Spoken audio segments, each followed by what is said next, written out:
How to fix Realme C11, C12 and C15 charging problem. नमस्कार दोस्तों, स्वागत है आप सभी का तिकराची यूट्यूब चैनल पर। तो दोस्तों आज के इस वीडियो पर मैं आपको बताऊंगा कि कैसे आप जो है अपने मोबाइल के अंदर पे चार्जिंग प्रॉब्लम सॉल्व कर सकते हैं। तो चार्जिंग दोस्तों अच्छे से काम नहीं कर रहा है, चार्जिंग स्लो हो रहा है या फिर किसी तरह का भी प्रॉब्लम हो सकता है चार्जिंग का, तो इस वीडियो को आप अंत तक ज़रूर से देखें। मैं आपको बताऊंगा चार्जिंग प्रॉब्लम कैसे फिक्स्ड किया जा सकते हैं, चार्जिंग प्रॉब्लम होते क्यों है, ठीक है, और किस वजह से होते हैं। वीडियो को अंत तक देखें, अपना सॉल्यूशन करें, सॉल्व हो जाएगा आपका चार्जिंग प्रॉब्लम। वीडियो शुरू करने से पहले अगर आपने चैनल को सब्सक्राइब नहीं किया है तो सब्सक्राइब करके बेल आइकन को क्लिक करें, और अगर आपको ऑनलाइन पैसा कमाना है तो वीडियो डिस्क्रिप्शन पर आपको उसका लिंक मिल जाएगा। चलिए दोस्तों आज के इस वीडियो को शुरू करते हैं। तो दोस्तों सबसे पहले तो आपको क्या करना है, अगर चार्जिंग प्रॉब्लम आ रहा है तो आप दोस्तों अपना जो वोल्टेज है घर का वही चेक कर लीजिए, ठीक है। अगर वोल्टेज लो वगैरह है तो चार्जिंग कभी कभार स्लो हो जाते हैं, तो आपको वोल्टेज चेक करना होगा, ठीक है।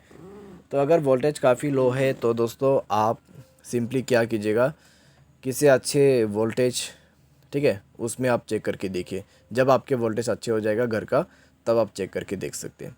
तो सबसे पहला रीज़न तो ये है, ठीक है, कि वोल्टेज की वजह से प्रॉब्लम होता है कभी कभार। अभी दोस्तों मान लीजिए आपका जो चार्जिंग है वो यहाँ पर बिल्कुल स्टॉप हो गया है, चार्जिंग नहीं हो रहा है, ठीक है, या फिर चार्जिंग हो रहा है स्लो हो रहा है। तो कैसे कैसे आपको सॉल्व करना है। तो दोस्तों चार्जिंग करते वक्त हमेशा अपना internet connection, wifi, location, hotspot सब कुछ बंद कर देना है, ठीक है। उसके बाद चार्ज करके देखना है, आपका चार्जिंग फास्ट हो जाएगा और चार्जिंग आपका जो है इंक्रीज़ होना चालू हो जाएगा। तो इस तरीके से आप चार्जिंग कर सकते हैं। अभी दोस्तों एक चीज़, अगर आपके मोबाइल पे कोई भी बैड एप्लीकेशन है जो कि अननोन ब्राउज़र से इंस्टॉल किया हुआ है तो आप उनको डिलीट कर दीजिए। अगर मोबाइल स्पेस भी फुल है तब भी आपको ये इशू हो सकते हैं, ठीक है। तो आप उनको डिलीट कीजिए ऐप को, और साथ में दोस्तों आपको क्या करना है, थोड़ा सा मोबाइल को फ्री ऑफ स्पेस कर देना है। उसके बाद दोस्तों आपका जो चार्जिंग इशू है आप इस तरीके से फिक्स कर सकते हैं। और दोस्तों यहाँ पर क्या होता है, चार्जिंग केबल की वजह से प्रॉब्लम होता है, तो आप ओरिजिनल चार्जर जो है यूज़ करके देखिए, ठीक है। ओरिजिनल चार्जर के बाद भी प्रॉब्लम आ रहा है तो दोस्तों हो सकता है आपकी जो मोबाइल पिन है वो ख़राब है।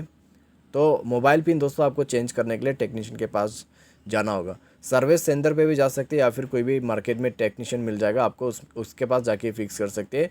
बस 100-200 का खर्चा आपका हो जाएगा और फिक्स हो जाएगा, ठीक है। तो इस तरीके से आप जो है चार्जिंग इशू फिक्स कर सकते हैं। आपको केबल वायर भी बदल के देखना होगा, ठीक है, कि आपका जो केबल है वो काम कर रहा है या नहीं कर रहा है। दूसरे मोबाइल पे चार्ज करके देखें, ओरिजिनल चार्जर वगैरह ट्राई करके देखें। अगर सभी में चार्जिंग का प्रॉब्लम हो रहा है तो आप सिंपली सॉल्व कर लीजिए टेक्नीशियन के पास जाके, ठीक है। आपके चार्जिंग जो है, चार्जिंग का जो प्लग होते हैं, ठीक है, चार्जिंग का जो छेद होते हैं आपके मोबाइल पे, तो उसमें प्रॉब्लम हो जाते हैं। क्यों होते हैं? क्योंकि दोस्तों अगर आप बहुत सारे चार्जर जो है यूज़ करते हैं घर में, मान लीजिए, ठीक है, सभी का चार्जर आप यूज़ करते हैं तो भी दोस्तों आपको ये प्रॉब्लम आ जाते हैं। अभी दोस्तों चार्जिंग का जो यूएसबी केबल है उसमें भी प्रॉब्लम आ जाते हैं। कैसे? क्योंकि दोस्तों अगर आपकी जो यूएसबी केबल है काफ़ी सारे डिवाइसेस में यूज़ होते हैं तो पिन बैन हो जाते हैं और उसके वजह से प्रॉब्लम होता है। अगर उसमें पिन बैन होकर आपके मोबाइल पे आप एंटर करते हैं तो आपके जो डिवाइस है उसके पिन पे भी डैमेज हो जाते हैं, उसके वजह से चार्जिंग का इशू हो जाते हैं। तो आपको ऐसा नहीं करना है, ठीक है। आपको एक मोबाइल पे एक चार्जर यूज़ करना है, उससे आप बच सकते हैं, चार्जिंग का प्रॉब्लम आपको कभी नहीं होगा, ठीक है। तो जैसे कि मैंने आपको एडवाइस भी दे दिया, सॉल्यूशन भी दे दिया, ट्राई करके देखिए।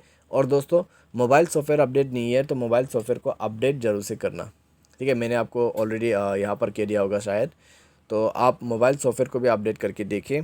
तो सॉफ्टवेयर अपडेट करने के बाद भी इस तरह का जो इशू है फिक्स हो जाते हैं, ठीक है। उम्मीद करते हैं आपको ये वीडियो पसंद आया होगा। Thanks for watching.